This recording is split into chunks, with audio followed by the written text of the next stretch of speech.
Hello everyone and welcome to your own channel Keshav Jha kings lab. तो जैसा कि आप लोगों को पता चल ही गया है कि आज हम लोग क्या करने वाले हैं। आज हम लोग जनवरी 2021 का जो क्वेश्चन पेपर है, जो कि एक्चुअली हुआ था मार्च में, ठीक है, लिखा हुआ पर जनवरी 2021 है, लेकिन ये हुआ था मार्च में।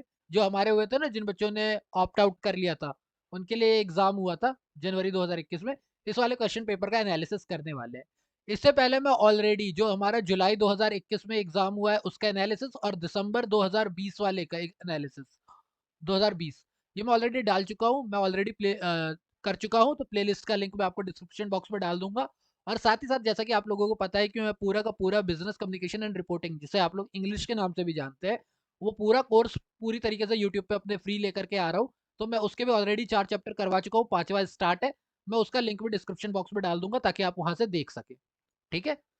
तो अब जैसा कि इस वक्त में आपको पता ही है कि ये बिजनेस लॉ भी है और बिजनेस कॉरेस्पॉन्डेंस एंड रिपोर्टिंग भी है। तो आपको पता है मैं लॉ का पार्ट पढ़ाता नहीं हूँ, तो इसीलिए मैं इस बारे में डिस्कशन अभी करूंगा नहीं। मैं बात करूंगा किसके, बिजनेस कॉरेस्पॉन्डेंस एंड रिपोर्टिंग की, जो कि 40 मार्क्स का और क्वेश्चन नंबर 7 से लेकर के क्वेश्चन नंबर 11 तक आएगा। ठीक है। आपको पता ही है क्वेश्चन नंबर 7 कंपलसरी होता है, बाकी जो 8 9 10 11 होते हैं उनमें से कोई से भी 3 क्वेश्चन आपको करने होते हैं। तो चलिए बिना किसी देर के पहले क्वेश्चन नंबर 7 पे चलते हैं। ये आ गए हम लोग क्वेश्चन नंबर 7 पे। ठीक है। अब यहाँ जैसा कि यहाँ पर देख ही रहे हैं आप लोग, लिखा हुआ है कि क्वेश्चन नंबर 7 जो है वो क्या है, कंपलसरी है। ठीक है। आपको क्या करना है, क्वेश्चन नंबर 7 करना है। बाकी जो 4 क्वेश्चन बच गए उनमें से क्या करना है, 3 क्वेश्चन करना है। ठीक है। और ये भी बात बोला हुआ है कि भले आपने हिंदी मीडियम ले रखा हो, लेकिन इंग्लिश का पेपर यानी पार्ट बी जो है वो तो आपको इंग्लिश में ही करना है। सीधी सी बात है, वो तो आप इंग्लिश में ही करोगे। अब यहाँ पर ये पूरा पैसेज दे रखा है। अच्छी बात यह है कि मैं ये पूरा पैसेज पढ़ने नहीं वाला, क्योंकि पूरा पैसेज पढ़ूंगा बहुत लंबा हो जाएगा। मैंने ऑलरेडी ये पैसेज पढ़ा हुआ है। मैं आप लोगों को आंसर्स बता दूंगा। हालांकि ये जो आप क्वेश्चन पेपर देख रहे हैं, इस क्वेश्चन पेपर का लिंक मैं डिस्क्रिप्शन बॉक्स में डाल दूंगा, तो आप लोग घर पे आराम से डाउनलोड करके इस क्वेश्चन पेपर को घर पे पढ़ सकते हैं और खुद से भी अटेम्प्ट कर सकते हैं। और साथ ही साथ में आईसीएआई ने जो प्रोवाइडेड किए हुए हैं सजेस्टेड आंसर में, उसका लिंक भी डिस्क्रिप्शन बॉक्स में डाल दूंगा, तो आप वहां से भी देख सकते हैं। ठीक है। पहला मुझे क्वेश्चन बोला हुआ है, in what manner good quality products give rewards to the organisation. एक नंबर का क्वेश्चन है, 1 से 2 लाइन में आंसर हो जाएगा आराम से। क्या बोला हुआ है कि गुड क्वालिटी प्रोडक्ट जो है किस तरीके से एक ऑर्गेनाइजेशन को फायदे में पहुंचाते हैं। तो यहाँ पर दे रखा है, पहली चीज ही दे रखी है, success of any organisation depends on offering the quality of product in the competitive price. यानी कि अगर आप, तो इससे क्या होता है, इससे सबसे बड़ी बात ये होती है कि कहते हैं quality product at competitive price जो है वो सिग्निफिकेंट फैक्टर तो है ही, लेकिन इससे क्या मिलता है, एक कॉम्पिटेटिव एज मिल जाता है ऑर्गेनाइजेशन को। हाई क्वालिटी प्रोडक्ट देने से एक कॉम्पिटेटिव एज मिल जाता है, एक ये चीज हो गई। दूसरा, एक रिवॉर्ड ये मिलता है कि ऑर्गेनाइजेशन को, कि वो कंटिन्यू पेट्रोनाइज्ड होती है। फेवरेबल वर्ड जो है माउथ एडवर्टीजमेंट होती है। और आप लोगों को बताइए ये बात कि सबसे बेस्ट एडवर्टीजमेंट होती है जो माउथ एडवर्टीजमेंट होती है, कि लोगों के मुंह से, एक के मुंह से दूसरे तक अगर तारीफ पहुंचती है, वो बेस्ट क्या होती है, एडवर्टीजमेंट होती है। तो अगर आप क्वालिटी प्रोडक्ट दोगे तो उससे क्या होगा, आपका फेवरेबल वर्ड जाएंगे और पेट्रोनाइज होगा और आपकी एडवर्टीजमेंट ज्यादा अच्छी होगी। ठीक है। तो ये 2 पॉइंट है, इनमें से आप कोई सा भी लिख सकते हो आराम से, इजी सा है। ठीक है। फिर क्वेश्चन नंबर 2 हम लोग पढ़ते हैं। क्वेश्चन नंबर 2 बोला हुआ है कि सिग्निफिकेंट कौन सा है जो कि डिस्क्राइब करता है लॉन्ग रन में सक्सेस ऑफ एन ऑर्गेनाइजेशन। मैंने आप लोगों को पहले भी बोला हुआ है, जो मैंने कंप्रीहेंशन पैसेज का वीडियो बना रखा है उसमें मैंने बताया हुआ है कि जब भी आप कंप्रीहेंशन पैसेज करते हैं तो सबसे पहले आप क्वेश्चन सारे रीड कर ले, क्योंकि जब आप क्वेश्चन रीड कर लेते हो तो पूरे पैसेज को याद करने से ज्यादा आसान होता है कि आप क्वेश्चन को याद रख सको। जैसे कि यहाँ पर बोला हुआ है कि मोस्ट सिग्निफिकेंट फैक्टर, अब हमने ऊपर ही पढ़ा तक क्या, ये देखिए कि अगर हम लोग क्या बोलते हैं, मोस्ट सिग्निफिकेंट के लिए क्या बात की हुई थी, कि quality product at competitive price is the most significant factor in determining the long run success of an organisation. एक नंबर का क्वेश्चन है, इतना बड़ा आंसर कर दो, बात खत्म। सीधा सीधा यहां से लेकर के यहां तक आंसर हो जाएगा। ठीक है। क्वेश्चन नंबर 3 पर आता है। क्वेश्चन नंबर 3 बोलता है, quality of goods and service can not be compromised by organisation, give reason. क्यों हम क्वालिटी के साथ कभी भी कॉम्प्रोमाइज नहीं कर सकते। देखो इसके कई सारे रीजन हो सकते हैं। ठीक है। इसका एक तो सबसे बड़ी बात यही दे रखी है कि growth in consumer quality awareness has put a greater certain on the business. Consumer demand and dynamics technological change have opened up new highly competitive markets, जिसकी वजह से हम लोग क्वालिटी को क्या कर सकते हैं, कोई भी फॉर ग्रांटेड नहीं ले सकता, यानी इसके साथ कोई भी कॉम्प्रोमाइज हम नहीं कर सकते। तो बेसिकली ये पूरा पैराग्राफ ही आंसर है। अगर आपको कुछ नहीं आता तो आप ये पूरा पैराग्राफ लिख सकते हो, पर एक नंबर का है, इतना बड़ा लिखोगे। आप सीधा लिख सकते हो ना, due to the demand and dynamic technological change and consumer equality awareness, इतना लिख दो, बात खत्म। कि कंज्यूमर आज की डेट में क्वालिटी को लेकर के अवेयर हो चुका है, जाग चुका है ग्राहक, जागो ग्राहक जागो, ग्राहक जाग चुका है, ठीक है। तो आप ये बोल सकते हैं आराम से। और उसके बाद आप समरी लिखना चाहते हैं तो समरी तो देखो सीधी सी बात है, ये किस चीज के बारे में बात कर रहा है कि क्वालिटी प्रोडक्ट देना जरूरी है, क्वालिटी प्रोडक्ट से लॉन्ग। सबसे पहली बात की है इसने किस चीज की, इसने बात की है क्वालिटी प्रोडक्ट की, क्वालिटी प्रोडक्ट। फिर इसने किसकी बात की है, लॉन्ग रन की। फिर इसने किसकी बात की है, change in demand dynamics, demand and dynamics. तो इन सारे पॉइंट्स को लिख करके आप आराम से एक समरी बना सकते हो 2 मार्क्स की, जो कि 30 से 40 वर्ड्स दे दो आप, ठीक है। ये आप अपनी मर्जी से बनाओ, क्योंकि देखो समरी हर एक इंसान अलग अलग तरीके से बना सकता है। मैंने कोई की पॉइंट्स दे दिए हैं, बट फिर भी अगर आपको एक लिखी हुई चाहिए तो जो आईसीआई ने सजेस्ट किया हुआ है मैं वो तो डाल ही दूंगा, आप वहां से देख सकते हो, ठीक है। मैं आंसर भी डाल दूंगा, क्वेश्चन भी डाल दूंगा। अब जो सेकंड पैसेज है देखो, ये है नोट मेकिंग का। मैं ये प्लीज ये मैं नहीं करवाने वाला, क्योंकि ये करवाने बैठूंगा बहुत लंबा पड़ेगा, ठीक है। नोट मेकिंग, लेकिन अगर फिर भी आपको चाहिए कि नहीं मैं इसका एक सेपरेट वीडियो बनाऊं, तो अगर आप लोग कमेंट कर देंगे कि नहीं हाँ नोट मेकिंग का आप एक सेपरेट वीडियो बना दो, तो मैं एक सेपरेट वीडियो बना दूंगा, क्योंकि वो 15 मिनट या 10 मिनट का वीडियो लेके मैं एक एक लाइन रीड करके तब करूंगा। कि नोट मेकिंग ऐसे नहीं हो सकती ना। नोट मेकिंग जैसे मैंने कंप्रीहेंशन पैसेज किया पहले से पढ़ रखा है, इसको मैं डायरेक्ट नहीं बना सकता, ये तो जब तक आप समझोगे नहीं पढ़ोगे नहीं तब तक मैं बना ही नहीं सकता।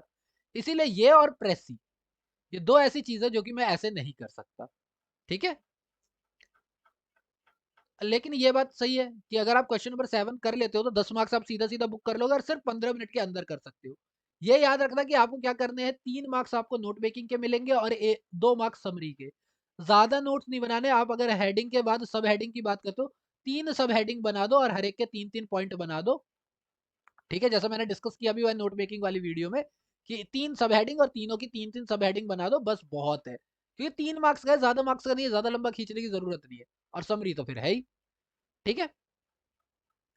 फिर अगर हम बात करते हैं क्वेश्चन नंबर 8 का पार्ट ए कहता है कि emotional barrier affect communication discuss. पहला इमोशनल बैरियर से आप बात समझो कि इमोशनल बैरियर कहते किसे हैं। इमोशनल बैरियर में आ जाता है कि अगर आप एंगर में हो, अगर आप इमोशन में हो, अगर आपके अंदर पहले से ही एंजाइटी भरी पड़ी है, आप पहले से ही घबराते हो, अगर आपके अंदर एक फियर ऑफ लाफ है, फियर ऑफ लाफ यानी कि आप जैसे ही स्टेज पे जाओगे लोग हंसने लगेंगे आप पे, तो इससे क्या होगा, ये बैरियर क्रिएट करता है और आप कम्युनिकेशन करने में दिक्कत करते ही करते हो। तो ये इमोशनल बैरियर पूरा का पूरा एज अ इमोशनल जो है वो बैरियर एक पूरा का पूरा पॉइंट बना रखा है आपकी बुक में। आप वो पूरा पैराग्राफ याद कर लो, वैसे भी आपको बैरियर ऑफ कम्युनिकेशन तो याद कर दे ही कर दे, तो वो पूरा पैराग्राफ उठा करके लिख दो।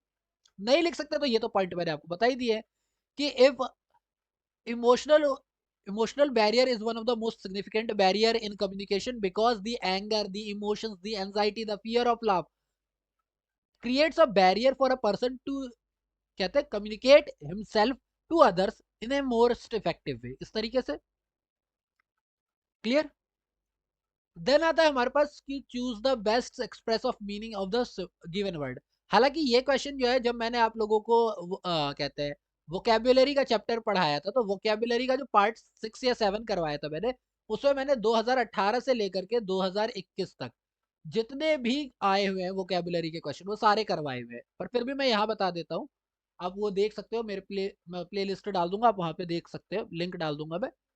रिपल्सिव जो होता है देखो, बेसिकली रिपल्सिव का मतलब होता है जो किसी भी चीज को क्या करे, झगड़ा करने लगे, बस वो अपोज कर दे, किसी भी चीज को क्या कर दे, अपोज कर दे। तो अपोज कर दे तो अट्रैक्टिव तो हो नहीं सकता, किसी भी हालत में अट्रैक्टिव कैसे होगा, नॉर्मल भी नहीं हो सकता, कंफ्यूज वो बिल्कुल नहीं हो सकता, वो होगा डिसगस्टिंग। तो इसका जो करेक्ट आंसर है वो होगा 3, क्योंकि रिपल्सिव है ना, वो तुरंत हट रहा है वहां से, देखा और हट गया। जब हम किसी चीज से घृणा करते हैं तो भी क्या करते हैं, उस जगह से तुरंत हट जाते हैं, तो इसलिए इसका ये होगा, डिसगस्टिंग होगा। हालांकि बहुत सारे बच्चों को इसमें डाउट है, मुझे भी था, लेकिन नहीं, इसका मतलब यही आएगा, ठीक है। फिर यहाँ पर बोला हुआ है कि आप सुटेबल एंटोनिम बताए, यानी उल्टा बताए। तो देखो ग्रेटिफाई का मतलब होता है सेटिस्फाई होना, सेटिस्फाई होना। तो सेटिस्फाई का मतलब ऐसा हो जाएगा जहां पर आप सेटिस्फाई नहीं हो। तो डिप्रेस होना सेटिस्फाई ना होना नहीं कहलाता, डिस्करेज होना भी सेटिस्फाई होना नहीं कहलाता, डिस्ट्रेस में भी आप सेटिस्फाई का उल्टा नहीं हो सकता। जब आप फ्रस्ट्रेट होते हो तो वो एक ऐसी कंडीशन होती है जहां आप सेटिस्फाई नहीं हो। डिप्रेस का तो अलग हो गया, आप हैप्पी नहीं हो तो आप डिस्प्रेस हो सकते हो, आप एनर्जेटिक नहीं हो तो आप डिस्ट्रेस में जा सकते हो, आप करेज्ड नहीं हो तो आप डिस्करेज्ड हो सकते हो। पर फ्रस्ट्रेट आप तब होगे जब आप किसी चीज से सेटिस्फाइड नहीं हो, ठीक है। फिर देन दे रखा है हमें change into the indirect speech. तो यहाँ पर क्या बोला हुआ है, he said the horse died in the night. तो ही सैड का सैड ही रहता है, कॉमा के बाद दैट लगा देंगे, दैट द हॉर्स, तो sorry the horse died, verb की सेकंड फॉर्म दे रखी है, हैड। ठीक है, आपने अगर मेरे देखी हुई है वॉइस वाली वीडियो तो आप, या इनडायरेक्ट स्पीच वाली वीडियो, तो आपको आराम से पता चल जाएगा कि वर्ब टू को हम लोग हैड में चेंज करते हैं, इन द नाइट। तो had died that night, that night भी लगा सकते हो या फिर इन द नाइट भी लगा सकते हो, कोई गलत नहीं होगा। ठीक है, दोनों ही चलेंगे, हैड डाइड दैट नाइट या फिर इन द नाइट ये भी डाल सकते हो। क्लियर, तो दोनों ही चलेंगे, कोई गलत नहीं होगा। मैंने अभी आप लोगों को बताया कि प्रेसी भी नहीं करोगे, क्योंकि प्रेसी का भी मतलब यही है कि आपको 1/3 करना है पैरा का। तो जब तक मैं पैरा पढ़ाऊंगा नहीं, जब तक मैं पैरा पढ़ाऊंगा नहीं तब तक 1/3 कैसे करूंगा। और पैरा पढ़ाने का मतलब है कि मुझे आराम से 10 से 15 मिनट और चाहिए, वीडियो बहुत लंबी हो जाएगी। लेकिन वही मैंने जैसा कि बोला कि अगर आपको चाहिए तो मैं एक अलग सेपरेट, हर क्वेश्चन का एक अलग सेपरेट वीडियो बना दूंगा मैं। जैसा कि मैंने एक कंप्रीहेंशन पैसेज मई 2018 वाला बना रखा है, तो वैसे ही एक एक क्वेश्चन का हर एक का सेपरेट वीडियो बना दूंगा। लेकिन मुझे उसके लिए देखना है कि भाई आप लोगों को चाहिए या नहीं चाहिए वो। ठीक है, यहाँ पर बोला हुआ है कि दो क्वेश्चन दे रखे, दोनों में से चॉइस है। क्वेश्चन नंबर 9 में define circuit and star network. तो सर्किट नेटवर्क आप लोगों को पता होगा कि ऐसे होता है, मैसेज होता है यहाँ पे, ये ये जाएगा और ये ऐसे होगा, यहाँ पर फीड, यहाँ पर फीडबैक होगा। सॉरी ये गलत मैंने बता दिया, मिटा ले दो मुझे। ये पर्सन 1 है, ये पर्सन 2 है, ये इसको मैसेज देगा, ये इसको फीडबैक देगा। एक सर्कल सा बन गया, ये मैसेज देगा, ये फीडबैक देगा, यही हमारा होता है सर्किट नेटवर्क। सर्किट नेटवर्क क्या होता है, बेसिकली एक सर्कुलर नेटवर्क हो गया, ये दो पर्सन के बीच में हो गया, डायरेक्ट कम्युनिकेशन की बात हो गई। ठीक है, एक ऑर्गेनाइजेशन के सेम लेवल के लोग जो होते हैं, यानी कि हॉरिजॉन्टल कम्युनिकेशन वाले जो लोग होते हैं, वो भी सर्किट नेटवर्क का यूज कर सकते हैं। या दोस्त, दो दोस्त खड़े हैं, वो बात कर रहे हैं, ये भी क्या होगा, सर्किट नेटवर्क होगा। ठीक है, ऑर्गेनाइजेशन के अंदर डिफरेंट डिपार्टमेंट के सेम लेवल के लोग बात कर रहे हैं, सर्किट नेटवर्क होगा। कि सेम लेवल का इंसान एक को मैसेज के भेज रहा है और उससे क्या कर रहा है, फीडबैक ले रहा है। ये मोस्ट क्विक है, इससे तुरंत हमें मिल जाता है, क्विक फीडबैक मिल जाता है। जबकि स्टार नेटवर्क आप लोगों को पता है, मैंने बताया हुआ है, ये ABCDE वाला, ये कब काम आता है, जब आप टीम वर्क की बात करते हो, कि भाई सबको सबके काम के बारे में पता होना चाहिए। और इसमें मल्टी चैनल होता है, यानी ए जो है वो सबसे बात कर सकता है, बी भी सबसे बात कर सकता है, सी भी सबसे बात कर सकता है, डी भी सबसे बात कर सकता है, ऐसे भी होता है ना, सो कनेक्टेड। ठीक है, तो ए जो है वो सबसे कनेक्टेड है, बी भी सबसे कनेक्टेड है, सब सबसे कनेक्टेड है। ये टीम वर्क के लिए अच्छा होता है, और ये शॉर्ट और छोटे ऑर्गेनाइजेशन में ज्यादा बेटर होता है, बड़े ऑर्गेनाइजेशन में तो ये पॉसिबल ही नहीं। ठीक है, वहीं पर अगर मैं बात करता हूँ physical non verbal communication, physical non verbal communication के अंदर बहुत सारी चीजें आ जाती है। सबसे पहले तो आ जाती है आपकी बॉडी लैंग्वेज। बॉडी लैंग्वेज, अब बॉडी लैंग्वेज एक बहुत इंपॉर्टेंट चीज है कि भाई आपका स्टांस कैसा है, आपके खड़े होने का तरीका क्या है, आपका पोस्चर कैसा है, आपका आई कांटेक्ट कैसा है। ठीक है, आपकी टोन क्या है, ये सारी बातें आप ध्यान रखते हो किसके अंदर, फिजिकल नॉन वर्बल कम्युनिकेशन के अंदर। तो इन्हीं चीजों को एक्सप्लेन कर दो कि फिजिकल नॉन वर्बल कम्युनिकेशन में हम इन चीजों पर ध्यान देते हैं, और 2 नंबर ले लो, बस इजी सा। वहीं पर अगर मैं बात करता हूँ कि choose the word which best express the meaning of the given word, यानी कि सीधी बात है, आपको सिनोनिम बताना है। तो सिनोनिम में आपको क्या बोला है, नॉस्टैल्जिक। नॉस्टैल्जिक होता है जब आपको किसी चीज की याद आती है। तो शार्प नहीं होगा, पेनफुल नहीं होगा, डिलाइटेड नहीं होगा, होगा होम सिक, घर की याद सताती है। ठीक है, तो दैट इज होम सिक। तो नॉस्टैल्जिक का मतलब होता है होम सिक। क्लियर। वहीं पर अगर मैं बात करता हूँ इकोनोमाइज की, इकोनोमाइज से मेरे को भी पहले लगा था ये एक ऐसा क्वेश्चन है जिसमें मुझे एक्चुअली चारों सही लग रहे थे। फिर मैंने थोड़ा ध्यान दिया, मैंने कहा कि इकोनोमाइज का मतलब ये नहीं होता कि आप किसी चीज को घटाओ, कम करो या एक्यूमुलेट करो, इसका मतलब होता है सेव करो। इकोनोमाइज का मतलब ही होता है सीधा सीधा सेव करना, सेविंग करना। ठीक है, वहीं पर अगर मैं बात करता हूँ इसको भी इनडायरेक्ट चेंज में करना है, तो ये क्या हो जाएगा, ही सेड टू राम। तो ही टोल्ड लगा सकते हो, ठीक है, सजेस्टेड लगा सकते हो, सजेस्ट भी कर रहा है ये, आस्क्ड भी कह सकते हो, बोल भी रहा है ये। ठीक है, he asked him to wait for him, to wait for him till, sorry, to wait, ये गलत लिखा है, टू वेट, ये जो हियर का है वो क्या हो जाएगा there, to wait there till, I जो है वो किसमें चेंज हो जाएगा ही, और उसके बाद रिटर्न। तो यानी बेसिकली क्या होगा, he told him to wait there till he return. ठीक है, अब क्योंकि यहाँ पर टू लगा हुआ है तो इसीलिए दैट लगाने की जरूरत नहीं है। आप ऐसे भी लिख सकते हो, तो प्लीज है तो रिक्वेस्टेड भी बोल सकते हो, तो ये बोल सकते हो he requested him to wait there till he return. ठीक है, सिंपल सा, एक मार्क ले लो। उसके बाद बोला है draft a circular to warn the employ of packing department not to participate in strike. तो आप लोगों को सर्कुलर का पता है कि यहाँ पर सर्कुलर नंबर आता है इस साइड पे, इधर डेट आती है इस साइड पे, यहाँ पर आपका टॉपिक आ जाता है जो भी आप बोलना चाहते हो। ठीक है, और फिर आप सॉरी, यहाँ पर आपका सैल्यूटेशन आ जाता है और यहाँ पर आपका वो आ जाता है टॉपिक किस चीज के बारे में, हेडिंग आपकी ऊपर आ जाती है। अब इसके अंदर आपको क्या बोल रहा है कि भैया पैकिंग डिपार्टमेंट वालों को बोल रहा है कि स्ट्राइक में पार्टिसिपेट नहीं करना है, तो आप ये बोल सकते हो कि आपकी कंपनी की ही कोई दूसरी डिपार्टमेंट है, वो किसी तारीख को क्या करने वाली है, स्ट्राइक करने वाली है, पर ये स्ट्राइक का नोटिस नहीं दिया गया है, इसीलिए ये स्ट्राइक क्या है, इलीगल है और अनएथिकल है। तो जो भी इसमें पार्टिसिपेट करेगा कंपनी उसके लिए लाइबल है कि वो लीगल एक्शन ले सकती है। इसीलिए आपसे रिक्वेस्ट की जाती है कि आप इसमें पार्टिसिपेट ना करें। सिंपल, इस टाइप कर लेंगे तो एक 40 से 50 वर्ड का, हाईएस्ट 50 वर्ड्स का, और आंसर ले लो। बस 50 मार्क्स ले लो, 50 मार्क्स कह रहा हूँ, सॉरी क्या बोल रहा हूँ मैं, 5 मार्क्स। ठीक है, 50 मार्क्स, 40 मार्क्स का तो पेपर ही है। वही क्वेश्चन नंबर अगर 10 की मैं बात करता हूँ, तो ऑर्गेनाइजेशनल स्ट्रक्चर जो है बैरियर पे कैसे पता इफेक्ट करते हैं। देखो सीधी बात है, अगर एक ऑर्गेनाइजेशनल स्ट्रक्चर जो है वो नॉन अनक्लियर है, अनक्लियर है, जैसा कि हम लोगों ने पढ़ा भी हुआ है, हिंदी में बोलते हैं उसे हम लोग कहते हैं आदेश की एकता। ठीक है, यूनिटी ऑफ कमांड। ठीक है, तो जब आपके पास क्लियर नहीं है कि भाई आपको ऑर्डर किससे लेना है, आपको रिपोर्ट किसको, आपको ऑर्डर कौन देगा, आप रिपोर्ट किसको करोगे, आप किसके सबऑर्डिनेट हो, आपको किससे बात करनी है, जब ये सारी चीजें एक ऑर्गेनाइजेशन में क्लियर नहीं होती है, तो यही क्या कहते हैं, ये ऑर्गेनाइजेशन का स्ट्रक्चरल बैरियर हो जाता है, और इससे कम्युनिकेशन बहुत गंदा इफेक्ट होता है, क्योंकि किसी को पता ही नहीं है ना किसको ऑर्डर करना है, किसके अंडर काम करना है, तो ये दिक्कत आती है। ठीक है, फिर यहाँ पर दे रखा है question number 10 active to passive, तो आई होप ये समझ में आ गया होगा, इसको एक्सप्लेन कर लोगे आप लोग। चेंज द सेंटेंस, मैं इंग्लिश में बोल सकता हूँ, मैं हिंदी में इसलिए बोल रहा हूँ ताकि आप लोगों को समझ में आ जाए, बाकी इंग्लिश में क्रिएट तो आप लोग कर ही सकते हो, अदरवाइज मैं इंग्लिश में आराम से कर सकता हूँ दैट। ये क्या है बैरियर, पर मैं अभी बोल के नहीं दिखाऊंगा, जो अगला क्वेश्चन पेपर सॉल्व करूंगा वो इंग्लिश में कर दूंगा।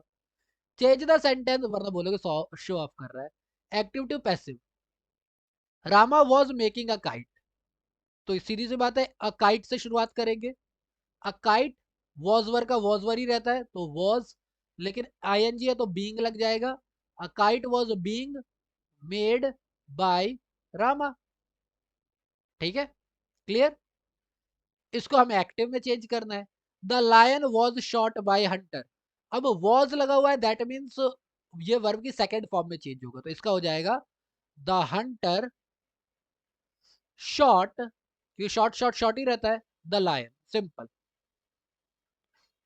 ओके, यहां पर दे रखा है father said to his son work hard for success in life, तो कह सकते हो father told his son, father suggested his son, father advised his son, तो यहां पर आप एडवाइज्ड लगा सकते हो, आप सजेस्टेड लगा सकते हो। ठीक है, आप टोल्ड भी लगा सकते हो। To work hard for success in his in life, work hard for success in life, बात खत्म, ये लिख दो, बात हो गया, एक मार्क मिल गया। यहाँ पर बोला है प्लेजर ऑफ रीडिंग के बारे में आपको आर्टिकल लिखना है, तो देखो प्लेजर ऑफ रीडिंग के बारे में आर्टिकल लिखना है, मेरा यही मानना है कि देखो 250 वर्ड है, तो 250 वर्ड को पहले तो आप 50-50 वर्ड के 5 सेट में चेंज कर दो। 50 वर्ड का मतलब हो गया 5 से 6 लाइन, तो 5 से 6 लाइन के आप हर वर्ड को सेट करो। अब आर्टिकल का आपको ये तो पता ही है कि कैसे लिखा जाता है, बीच में आप क्या लिखो, यहाँ पर हेडिंग डाल दो और नीचे बाय डाल दो, आर्टिकल में डेट वगैरह का तो कोई पंगा होता नहीं है। सबसे पहली बात है प्लेजर ऑफ रीडिंग, तो सबसे पहले आप इंट्रो दो, कि इंट्रो में कि भाई रीडिंग से आपका मतलब क्या है, रीडिंग कहते किसे है, रीडिंग की शुरुआत कहाँ से है, और उससे प्लेजर किसी को कैसे मिल सकता है। ठीक, फिर आप दो वाई टू रीड, इंट्रो दे दिया, देन वाई टू रीड, क्यों पढ़ना चाहिए। फिर आ जाओ हाउ टू रीड। अब वाई टू रीड में 5 से 6 लाइन तो आप लिख सकते हो, हमें क्यों पढ़ना चाहिए। We should read to gain knowledge, to expand our कहते हैं personality, to enhance our personality, to understand the world more accurately, to to have opportunity with multiple dimensions, या फिर कह सकते हो multiple fields of entertainment, to gather knowledge. तो है ही है, बहुत सारी है, 5 से 6 लाइन लिख सकते हो। How to read, how to read का हो सकता है that you can read in the morning, to have when you are having a cup of tea, in the night before going to sleep, while travelling. हालांकि travelling में शक्तिमान ने मना किया था कि ट्रैवल करते हुए नहीं पढ़ना चाहिए, तो मना कर देता हूँ, बट फिर भी in the school, in your spare time, किसी तरीके से कर सकते हो। देन उसके बाद आ जाएगा, आप ये भी कर सकते हो, और या फिर इन दोनों के से पहले ये भी बोल सकते हो कि व्हाट टू रीड, पढ़ना क्या चाहिए। What what gives you interest, जहां पर आपका इंटरेस्ट हो, जहां से आप कुछ सीख सको, ऐसा पढ़ना चाहिए। ठीक है, तो वो चीज पढ़ो। एंड उसके बाद लास्ट में बेनिफिट डाल दो कि इससे क्या क्या फायदे होते हैं। वाई टू रीड में तो हमने डाल दिया कि ये इस वजह से पढ़ना चाहिए, पर इससे एक्चुअली फायदा क्या होता है, इससे ग्रोथ होती है इंसान की, इससे उसकी नॉलेज एक्सपेंड होती है, ये होती है। इस तरीके से 5 पॉइंट बना लो और हो गया चैप्टर, आर्टिकल बना दिया आपने, हो गया क्लियर। ठीक है, लेकिन हाँ, इसके लिए आपकी राइटिंग स्पीड अच्छी होनी चाहिए, ग्रामेटिकल एरर नहीं होना चाहिए, तो उसमें तो मेहनत करनी पड़ेगी। नेक्स्ट है हमारा क्वेश्चन नंबर 11, जो कि लास्ट है, जिसके अंदर बोला हुआ है what do you mean by diagonal communication. तो अगर आप लोगों ने मेरी वीडियो नहीं देखी है, तो जैसा कि मैं लिंक डिस्क्रिप्शन बॉक्स में डाल दूंगा, वहां से देख लेना, मैंने ये अच्छे से एक्सप्लेन किया हुआ है। डायगोनल कम्युनिकेशन का मतलब क्या होता है, क्रॉस डिपार्टमेंटल, डिपार्टमेंटल। अब जैसे एक कंपनी है, एक कंपनी में प्रोडक्शन डिपार्टमेंट है, सेल्स डिपार्टमेंट है, इसके अंदर भी मैनेजर है, इसके अंदर भी मैनेजर है, मैनेजर के अंदर इसके अंदर हमारा सुपरवाइजर है, इसके अंदर भी सुपरवाइजर है। तो प्रोडक्शन डिपार्टमेंट का मैनेजर जब इसके सुपरवाइजर से बात करे, तो यहां पर क्या हो रहा है, डिपार्टमेंट, डिपार्टमेंट चेंज हो रहा है, और साथ ही साथ लेवल भी चेंज हो रहा है। ठीक है, एक सीनियर है, एक जूनियर है, तो जो डिपार्टमेंटल एंड लेवल दोनों चेंज होते हैं ना, तो इसको हम लोग बोलते हैं डायगोनल कम्युनिकेशन। ठीक है, आप इसको एक्सप्लेन कर दो बुक में, हालांकि आपको डायरेक्ट पूरा पूरा पैराग्राफ दे रखा है। ओके, अच्छा, select the correct meaning of the idiom phrases given below. Pen and ink, देखो जब मैंने ये पहली बार पढ़ा था ना, तो पेन एंड इंक के बारे में अगर आप पढ़ते हो, नेट पे जाते हो, तो ये बोलेंगे स्टिंक, ये स्टिंक से मैच करता है, तो स्टिंक का मतलब कि कोई गलती हो गई है, कोई दिक्कत हो गई है, तो इसके इसकी वजह से हम लोग लिखते हैं, या फिर बेस्ट ऑफ बोथ वर्ल्ड ये भी लिया जाता है पेन एंड इंक का मतलब। लेकिन पेन एंड इंक का मतलब एक और होता है इन राइटिंग, और इसकी जगह हम लोग एक और चीज इस्तेमाल करते हैं, that is black, black and white. अगर आप ब्लैक एंड व्हाइट भी यूज करते हो, तो इसका भी मतलब यही होता है इन राइटिंग में, अगर आपको चाहिए। ठीक है, देन आता है आपका second, a snake in grass. A snake in grass का मतलब ये नहीं होता कि कोई खतरा है जो कि देखा नहीं है, ये नहीं होता। कोई छुपा हुआ एनिमी भी नहीं होता, कोई ऐसा भी नहीं जो डेंजर हम पता ना लगा पाए। एक ऐसा इंसान जिसपे भरोसा नहीं किया जा सकता, वो होता है स्नेक इन द ग्रास, क्योंकि आपको पता तो है सांप कहाँ है, लेकिन वो कब अटैक करेगा ये नहीं पता। तो अनरिलायबल पर्सन, ये होता है हमारा स्नेक इन ग्रास। फिर से एक्टिव पैसिव, कितने दोगे भाई, 20 runs were scored by him, ये तो भाई पैसिव है, इसको एक्टिव में चेंज करना है। हिम है तो हम ही लगा देंगे, ही। वर है यानी पास्ट है, तो हम तो वॉज लगा देंगे, ही नहीं, वॉज लगा देंगे और सब कर देंगे गलत। वॉज वर लगा हुआ है, लेकिन बीइंग नहीं लगा, यानी कि इसको वर्ब की सेकंड फॉर्म में चेंज करेंगे, तो ही स्कोर्ड 20 रन्स। बहुत ज्यादा नहीं मार दिए, मेरे से तो ज्यादा ही मारे, मेरी क्रिकेट बड़ी बेकार है। तो ही स्कोर्ड 20 रन्स। ठीक, अब ये ऐसा है, इसको मेरे को बताने की जरूरत नहीं, बहुत लोगों को पता है कि जो अपलॉड करते हैं, अपलॉड का मतलब होता है ताली बजाना, तो क्यों करते हैं, किसी को फ्लैटर करने के लिए, उसके लिए तो चीजी लाइन मार दो, बहुत है। प्रे, ना प्रे करने के लिए तालियां क्यों बजाएंगे, रिक्वेस्ट करने के लिए तो हाथ जोड़ते हैं। हम प्रेज करते हैं, जब हम किसी की तारीफ करते हैं तो हम तालियां बजाते हैं। ठीक है, और लास्ट क्वेश्चन है आपका, जिसके अंदर इन्होंने बोला हुआ है कि आईटी मैनेजर है क्विक सॉफ्टवेयर सॉल्यूशन के लिमिटेड के, write a mail on behalf of ABC to mister M J leader of HP laptops to quotation of 100 new laptops of model H610। The laptops are required the new batch, यानी आपको basically एक mail लिखना है। अब mail लिखने का आप लोगों को फॉर्मेट पता है, मुझे ज्यादा बताने की जरूरत है नहीं। आपको पता है फ्रॉम होता है सबसे ऊपर, जिसमें आपकी ईमेल आईडी होती है। आप किसके लिए लिख रहे हो, एबीसी लिमिटेड के बिहाफ में लिख रहे हो, तो यहाँ पर अपनी ईमेल अपनी नहीं, मतलब कि कोई बनावटी ईमेल आईडी डाल देना, बस लास्ट में @yahoo और gmail डॉट डाल देना और इसे @ बोलना बंद कर दो। फिर टू लिख देना, टू में आपको दे रखा है MNJ को भेजना है तो उनका बना देना, ठीक है। फिर आपको पता है एक CC और BCC होता है, कार्बन कॉपी और ब्लाइंड कार्बन कॉपी, ये बना के इस लाइन को खाली छोड़ देना, ठीक है। फिर आपके पास एक सब्जेक्ट की लाइन होती है, सब्जेक्ट की लाइन लिख देना और फिर तो आपको लेटर ही लिखना है, बाकी का तो रिस्पेक्टेड सर या फिर डियर सर, और एक आपको क्या करना है, इंक्वायरी लेटर लिख देना है कि भैया मेरे को क्या चाहिए, 100 लैपटॉप्स चाहिए। तो एक इंट्रो लिख दोगे, उसके बाद सेकंड में इन्फॉर्मेशन लिख दोगे, थोड़ा कम ही लिखना, ज्यादा लिखने की जरूरत नहीं, 4 ही मार्क्स का है, ठीक है। तो जरूरी नहीं है कि 200 वर्ड का ही लिखो, 100 120 भी काफी होंगे, ठीक है। सो दैट्स बीन सेड, ये हमारा हुआ इंग्लिश के सारे क्वेश्चन हमने कर लिए यहाँ पर, ठीक है। आई होप आपको क्वेश्चन समझ में आ गए होंगे। अगर वीडियो अच्छी लगी हो तो प्लीज इसे एक लाइक दे, अगर आपने अभी तक सब्सक्राइब नहीं किया तो सब्सक्राइब करें और बेल आइकन को दबाएं ताकि आपको नोटिफिकेशन मिले।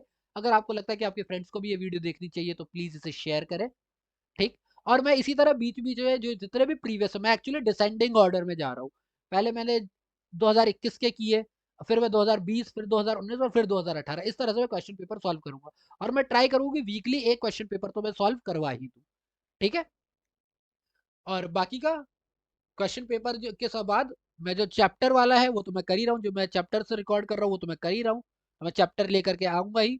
अभी हमारा 5वां चैप्टर चल रहा है नोट मेकिंग, इसके बाद 7वां चैप्टर करवाऊंगा, 6ठा चैप्टर आपका एग्जाम के पॉइंट ऑफ व्यू से दिया नहीं हुआ है, तो 7वां चैप्टर करवाऊंगा प्रेसी राइटिंग, फिर 8वां, फिर 9वां, ऐसे ही चलता रहेगा। 4 चैप्टर हमने ऑलरेडी अपलोड किए हुए हैं।